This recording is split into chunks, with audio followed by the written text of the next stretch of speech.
It was very, very sudden, and yeah, we lost him back in September 2017.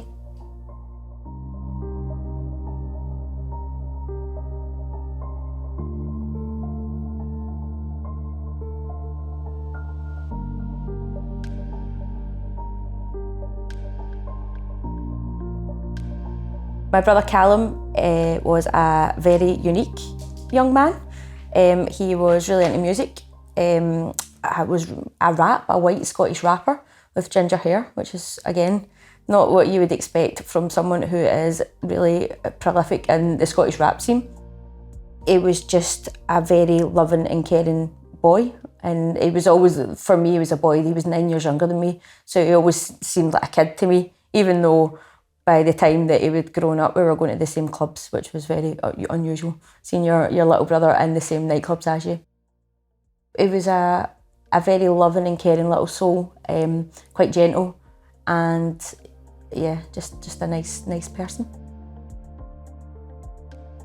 In 2017, as he was 21, unfortunately he took his own life. I think there had been things that we'd maybe missed that we didn't notice, but for the full family it was a complete shock. We had no idea that it was going to happen.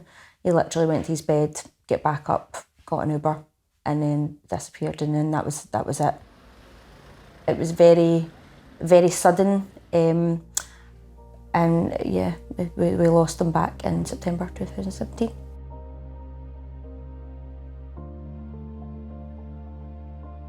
At the time, we didn't know anyone who had lost anyone to suicide, whether it be a sibling or a son or a mother or a father. So for us, there was a massive hole left in the family. My mum and dad aren't together, but it brought them back together because obviously they'd lost a sort of shared son. And the worry for me was I then going to lose my mum and dad? I was very, very worried about my dad particularly, especially with a man of his age. And having to deal with losing his son, it was just a really difficult time for him. Personally, I'd done everything that I could to speak about it. I was very active on social media. I would speak to anyone in the sort of press if they wanted to have a conversation about it.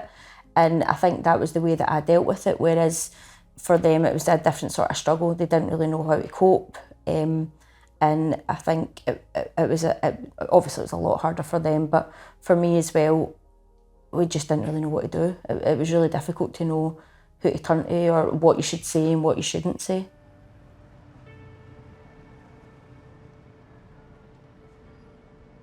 There was definitely a lot of things that I wouldn't say we missed, because you can only say you missed if you know you were looking for them. But looking back, I think when I was his age, I struggled just with life, not really knowing what I wanted to do, what I wanted to be, trying to find yourself. And I just thought that that's what he was going through as well. But unfortunately, he had lost one of his friends to cancer about a year or so before we lost Callum. And I think that was the sort of catalyst for everything sort of changing in his life.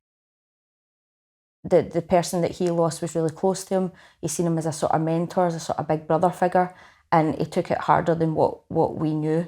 There was so many things now when we look back. He sort of shut himself off from people. There was a change in appearance. He became sort of in himself. But again, I just thought at being 19, 20, 21, young teenager, you don't really know what you're doing and you're sort of trying to find a new way to go through life. But when that was happening, I think he had sort of had a couple of, I don't even know if you really say this anymore, but cries for help, where he had went out and got drunk and he got really drunk, and that wasn't really his nature, or he wouldn't come home. He would stay out with a friend and not tell my mum, and that wasn't, again, not like him. So it was like little things that maybe you would just think that was just a young person doing, but for him, it was completely out of character. And now when I look back, I'm going, if only we had maybe known these things, could we have gotten more help? He did seek help. He had spoke to the GP. I think he'd been on a couple of different antidepressants to try and bring him out the loss of his friend. And he also done some work with CME and the Scottish Mental Health. So he'd worked on a campaign around mental health and around suicide prevention, and that was at the Christmas before we'd lost him. So clearly he was sort of trying to reach out to get some help, but it wasn't enough to sort of help himself.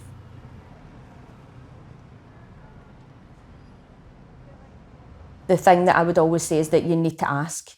There's no harm in asking if they're okay, or you need to point out to them that you can see that something isn't right, because it might just take that one conversation that starts a big, massive outpour of how they're feeling, and they're maybe not. They might be absolutely fine and they're just having a bad time, but it could be that they're having the worst time ever and they don't know how to deal with it, and they're just waiting for someone to ask them, or waiting for someone to ask the question, are you considering taking your own life?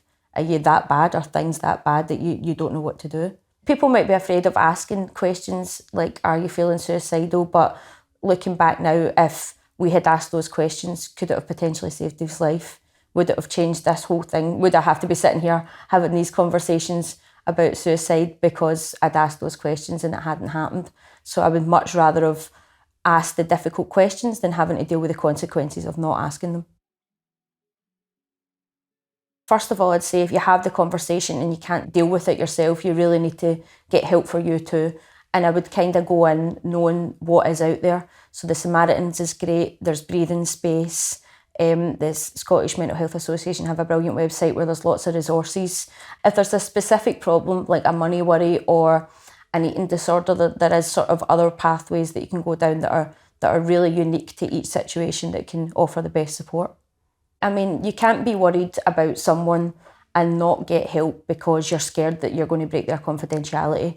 I totally understand that they might want to only tell you, but you can't carry that burden. It's not fair on you because you're going to end up not well as well. So you need to be able to seek help for yourself and know what's out there and find support in someone that you maybe trust.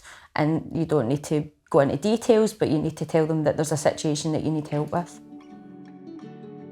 5 years on and it literally still feels like it happened yesterday. Like it doesn't go away, but it does get easier, and there's always little things that remind me of him, which is for me really, really nice. I take a song that I hear or a kids' TV programme that we maybe used to watch when we were little as a sign that he's still here, or even hearing someone with the same name. To me, it feels like he's still here, and I think because we know that he had done some work to try and help others, that me doing it now is a sort of continuation of his work and a sort of way to keep him alive and a bit of like a legacy for him.